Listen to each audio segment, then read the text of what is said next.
Hi everyone, welcome to the Paul Chandler Show. I'm your host, Paul Chandler. In tonight's episode, we're going to learn all about sepsis. And my friend and yours, Captain Awesome, is back to show us a fun animated video all about sepsis. So enjoy the show, and I'll be right back at the end.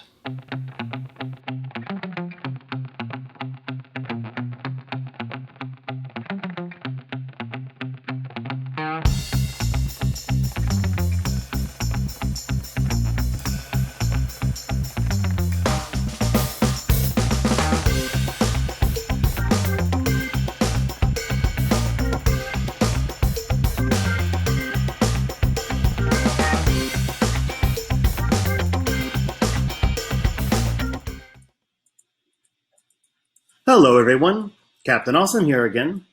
Today we're in the hospital because we're going to talk about sepsis. Sepsis is a potentially life-threatening condition caused by the body's response to an infection. The body normally releases chemicals into the bloodstream to fight an infection.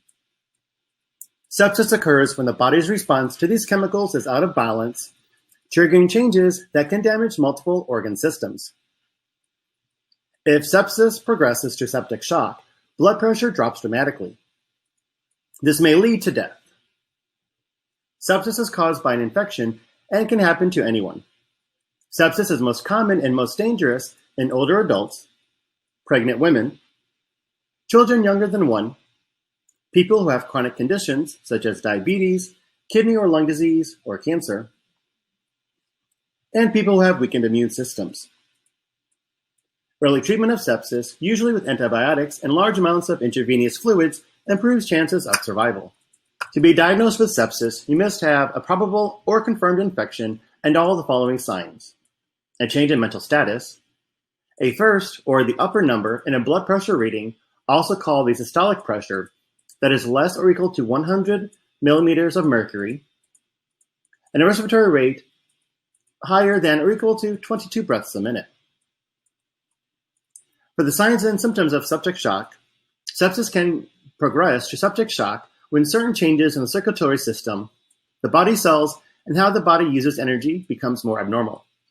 Septic shock is more likely to cause death than sepsis is. To be diagnosed with septic shock, you must have a probable or confirmed infection and both of the following: the need to have medication to maintain blood pressure greater than or equal to 65 millimeters of mercury, and higher levels of lactic acid in your blood, known as serum lactate, after you have received adequate fluid replacement.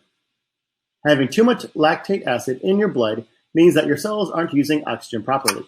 Most often, sepsis occurs in people who are hospitalized or who have been recently hospitalized. People in intensive care unit are especially vulnerable to developing infections, which can lead then to sepsis.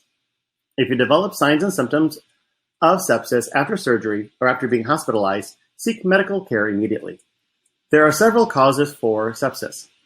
While any type of infection, bacterial, viral, or fungal, can lead to sepsis, the most likely varieties include pneumonia, infection of the digestive system, which includes organs such as stomach and the colon, infection of the kidney, bladder, and other parts of the urinary system, and the bloodstream infection, which is known as bacteremia. There are also several risk factors for sepsis. Because sepsis and septic shock are more common if you are very young or very old, have a compromised immune system, have diabetes or cirrhosis, are already very sick, often in a hospital intensive care unit, have wounds or injuries such as burns, have invasive devices such as intravenous catheters or breathing tubes, or have previously received antibiotics or corticosteroids. There are several complications for sepsis, as sepsis ranges from less to more severe. As sepsis worsens, blood flow to vital organs such as your brain, heart, and kidneys becomes impaired. Sepsis can also lead to blood clots to form in your organs and in your arms, legs, fingers, and toes, leading to varying degrees of organ failure and tissue death, known as gangrene. Most people recover from mild sepsis, but the average mortality rate for septic shock is about 40%. Also, an episode of severe sepsis may place you at higher risk of future infections. And that includes all this clinical education on sepsis. But before I go, back to you, Paul, at the Paul Chandler Show studio. Bye-bye now.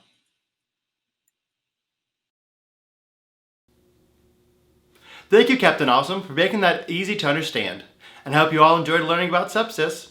So thank you for watching the Paul Chandler Show, and have an awesome rest of your night.